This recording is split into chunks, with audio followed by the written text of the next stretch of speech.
Welcome to Doug in Exile. How is the Trump administration responsible for the disorganized and chaotic process of evacuation? Kirby stinks.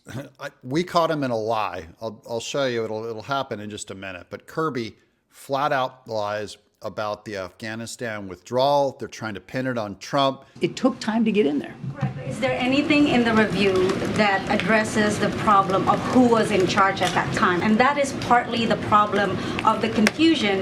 And I understand your point about planes leaving full of people, but there are also planes who left empty and people falling off planes. I actually don't accept the premise of your question. So here Kirby has been telling this press corps over and over again that Trump had no plan for withdrawal, or that if he had one, he did not share it. They said if he had one, he did not share it. So watch this clip and see if you can spot the lie. It's their stuff at that point, not the Americans. It's their stuff.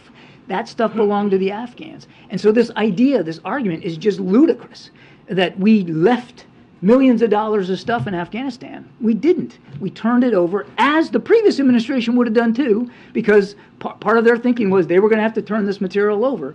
He says that he knows part of their thinking was to turn this material over, but before he claimed he didn't know what they were thinking because they didn't share intelligence. How would he know that if they didn't share intelligence?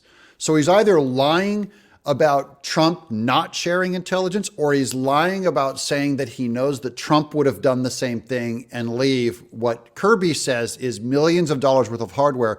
And correction, it is $80 billion worth of hardware that we gifted to the Taliban. Since the withdrawal, Afghan women have suffered massively under the Taliban, and they have recently banned Afghan women from working as UN staff. It seems like page after page, this places the blame on the previous administration, starting with page 1. President Biden's choices for how to execute a withdrawal from Afghanistan were severely constrained by conditions created by his predecessor. Yeah. Let me just follow up with you on something that Ed was asking, which is, does the president take responsibility for the withdrawal and everything that happened thereafter? As you list the things that could have been... But wait, before I answer, but you need to remember, inherited. He had 8 months to plan, did he not? What does the president believe? What mistakes does the president believe he made? I'm not going to speak for the president on that score. This is a press room massacre. He's getting destroyed. Finally, given the enormity of this report, given the American lives that were lost, why are we not hearing directly from the president? There's so many gaps in these stories, all of them conflicting. This report was handed over to all these press people, this giant report blaming Trump for the Biden's disastrous Afghanistan withdrawal. 8 months after he took office, blaming Trump. It was given to the press 10 minutes before this press briefing. I think I speak on behalf of my colleagues in this room, and we want the record to reflect this was sent to us about 10 minutes before the briefing began, with little notice, and it's the very definition of a modern major holiday news dump. You're releasing this at the beginning of the high holidays, and they're furious. After months of requests from Republicans and the broader public. So why today? And is this all we get? And is this a response to the studies that were done by the agencies? Or is this considered a summary? This is a complete gaslighting of the American people. We don't buy it. Thanks, Kareem. The report says the Trump administration's 4 years of neglect, including deliberate degradation, left Afghanistan operations in despair. Could you be specific about deliberate degradation? What are you specifically referring to? There are many aspects if you look at the Doha Agreement and what led up to that. When President Trump took office... I have a question. What message do you have for the people around the world who don't look which administration made mistakes or failed, but lost some confidence in the United States' ability to deal with such difficult situations as in Afghanistan?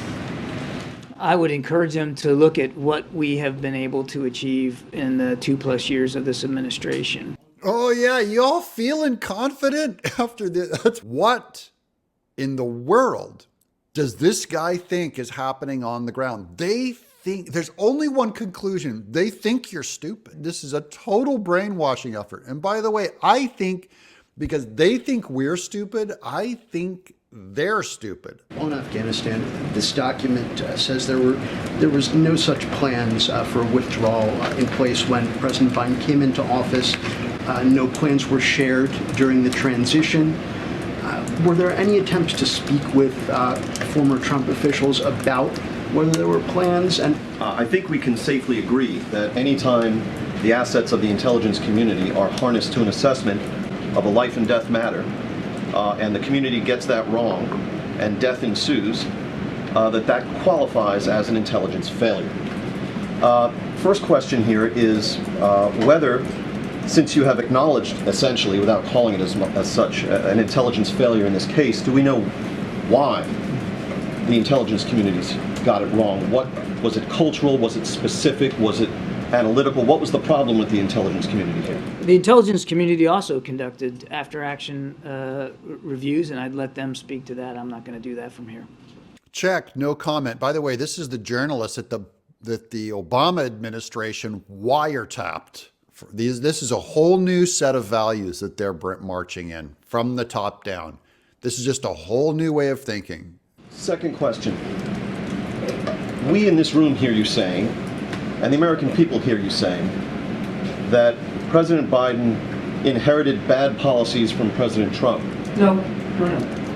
Bad outcomes, bad conditions on the ground. That's what I said. Well, you said he reduced the force to 2,500. You're characterizing that as a bad policy, yes? I'm characterizing that as a fact.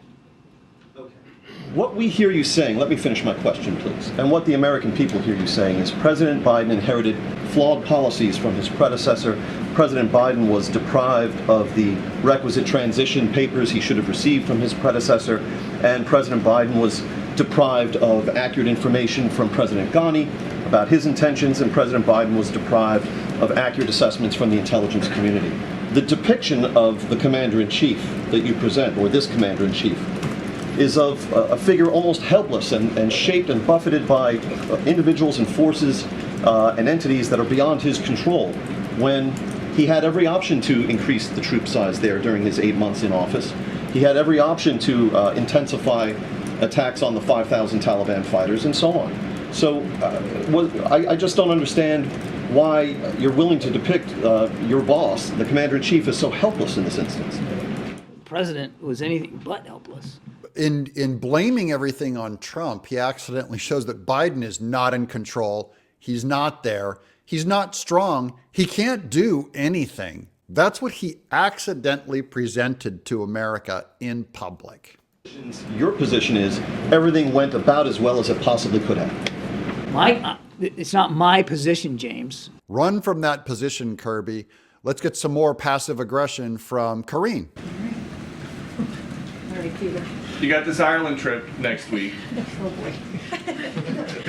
The dramatics. How does a Biden trip to Ireland help counter China or end the war in Ukraine? KJP tries to sculpt the room by saying, here comes Peter with the dramatics. The dramatics. But look at the journalist to his right. Is she laughing? KJP is trying to pass this off on everyone, and everyone's going like, no, this isn't dramatics. This is normal press stuff. And you dismissing it is disgusting and hilarious at the same time because you people think you'll get away with it. I'm Doug in exile.